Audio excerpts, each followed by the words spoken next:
कभी आपने नोटिस किया है, कुछ लोग पहली मुलाकात में इतने समझदार, इतने कंपोज्ड, इतने केयरिंग लगते हैं कि उनके साथ आप तुरंत कंफर्टेबल फील करने लगते हो।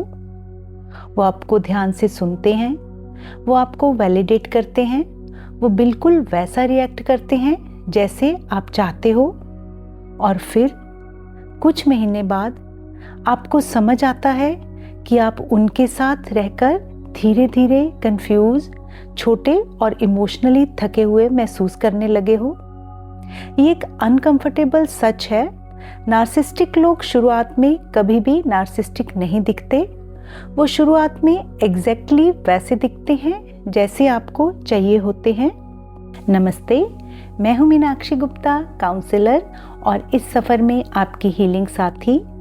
आज हम एक ऐसे साइकोलॉजिकल पैटर्न के बारे में बात करेंगे जो दिखाई नहीं देता, लेकिन ज़िंदगी के कई डिसीजंस, इमोशंस और रिलेशनशिप्स को क्वाइटली शेप करता रहता है।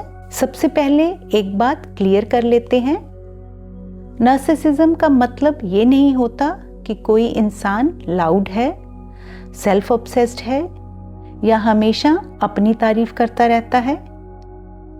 ये रील्स वाला वर्जन है। रियल लाइफ नार्सिसिज्म काफ़ी सटल होता है। ये अक्सर एक सोशली चार्मिंग, इमोशनली अटेंटिव और इंटेलिजेंट पर्सन के रूप में सामने आता है। वो लोग जो पहले दिन से ही आपकी बातों में इंटरेस्ट लेते हैं, वो जो आपकी पसंद नापसंद याद रखते हैं, वो जो आपको महसूस करवाते हैं कि आप फाइनली किसी ऐसे इंसान से मिले हो जो समझता है। तो फिर प्रॉब्लम कहाँ है? प्रॉब्लम ये है कि ये अंडरस्टैंडिंग रियल नहीं होती, ये ऑब्जर्वेशन होती है। नार्सिसिस्टिक माइंड इमोशनली कनेक्ट नहीं करता, वो इमोशनली स्कैन करता है। ये एक बहुत सटल डिफरेंस है जो लोग समझ नहीं पाते, और इसी वजह से शुरुआत में सब कुछ बिल्कुल नॉर्मल, इवन आइडियल लगता है। यहाँ एक सटल पॉइंट समझना ज़रूरी है।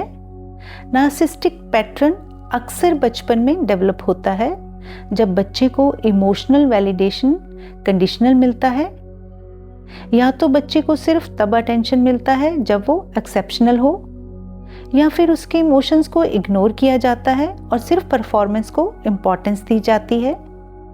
धीरे धीरे ब्रेन एक चीज़ सीख लेता है, जैसे कनेक्शन का मतलब होता है कंट्रोल, रिलेशनशिप का मतलब होता है पावर बैलेंस। इस लर्निंग के साथ नर्वस सिस्टम ग्रो करता है। इसीलिए ऐसे लोग इमोशनली अनसेफ फील करते हैं जब उन्हें किसी के साथ जेन्युइन वल्नरेबिलिटी शेयर करनी पड़ती है। उनके लिए वल्नरेबिलिटी डेंजर होता है, तो वो क्या करते हैं? वो वल्नरेबिलिटी को रिप्लेस कर देते हैं ऑब्जर्वेशन से। वो लोगों को डीपली ऑब्जर्व करते हैं, उनकी बॉडी लैंग्वेज, उनकी टोन, उनकी इमोशनल नीड्स। ये सब इसलिए नहीं कि वो केयर करते हैं, बल्कि इसलिए कि वो प्रेडिक्ट कर सकें कि सामने वाला इंसान कैसे रिएक्ट करेगा। ये एक सर्वाइवल लर्निंग है। ब्रेन के लिए ये एक पैटर्न बन जाता है। If I understand you, I can stay in control. इसी वजह से शुरुआत में नार्सिसिस्टिक लोग इतने अटेंटिव, इतने अंडरस्टैंडिंग लगते हैं। उनका फोकस होता है आपको समझना, ताकि वो आपको मैनेज कर सकें। यही मैनेजमेंट शुरू में हमें केयर लगती है। एडल्ट लाइफ में ये पैटर्न कैसे दिखाई देता है, चलिए इसको समझते हैं। शुरुआत में वो आपकी हर बात सुनते हैं, आपको प्रायोरिटी देते हैं। आपको फील होता है कि ये इंसान इमोशनली मैच्योर है। पर कुछ महीने बाद आप नोटिस करते हो कि डिस्कशंस आर्गुमेंट्स बनने लगते हैं। आप अपने आप को एक्सप्लेन करते करते थकने लगते हो। आपको लगने लगता है कि आप ही गलत समझ रहे हो। यहाँ एक और सटल पॉइंट है, नार्सिसिस्टिक लोग आपको डायरेक्टली हर्ट नहीं करते, वो आपको डाउट करने पर मजबूर करते हैं। आप अपनी मेमोरी, अपनी फीलिंग्स, अपनी परसेप्शन पर शक करने लगते हो। उनका इनर डायलॉग होता है, मैं गलत नहीं हो सकता, और धीरे धीरे आपका इनर डायलॉग बन जाता है, शायद मैं ही ज़्यादा रिएक्ट कर रही हूँ। ये इमोशनल शिफ्ट उन्हें पावर देता है। हीलिंग यहीं से शुरू होती है, जब आप एक चीज़ पे ध्यान देना शुरू करते हो। शुरुआत में जो इंसान परफेक्ट लग रहा था, क्या उसके साथ आज भी उतना ही इमोशनली सेफ फील होता है? ये आंसर उनकी बातों में नहीं मिलेगा। ये आंसर आपको अपने नर्वस सिस्टम के रिएक्शन में मिलेंगे। क्या आप उनके साथ रिलैक्स्ड फील करते हो, या आप उनके सामने हमेशा अलर्ट रहते हो? अवेयरनेस का मतलब ये नहीं कि आप उन्हें लेबल करो। अवेयरनेस का मतलब है अपने इंटरनल सिग्नल्स को इग्नोर ना करना। रीलर्निंग ये है कि कनेक्शन कंट्रोल से अलग चीज होती है। जेन्युइन कनेक्शन में आपको परफॉर्म नहीं करना पड़ता, आपको एक्सप्लेन नहीं करना पड़ता, आपको डिफेंड नहीं करना पड़ता। कभी कभी प्रॉब्लम ये नहीं होती कि हम लोगों को समझ नहीं पाते। प्रॉब्लम ये होती है कि हम अपनी बॉडी के सिग्नल्स को समझने की प्रैक्टिस नहीं करते।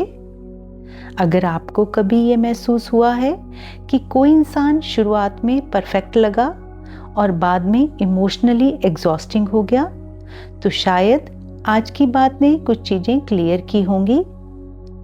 अगर इस वीडियो ने आपको अपने किसी पैटर्न को क्लैरिटी से देखने में मदद की है, तो कमेंट में लिखिए, दिस एक्सप्लेन्स अ लॉट, क्योंकि कभी कभी क्लैरिटी ही हीलिंग का पहला स्टेप होती है।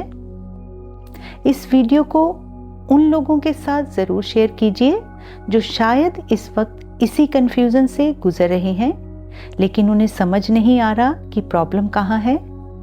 अगर आप माइंड वाणी के साथ जुड़े रहना चाहते हैं तो चैनल को सब्सक्राइब कीजिएगा, क्योंकि यहाँ हम इमोशंस, रिलेशनशिप्स और माइंड पैटर्न्स को कामली और थेरेपिस्ट लेंस से समझने की कोशिश करते हैं।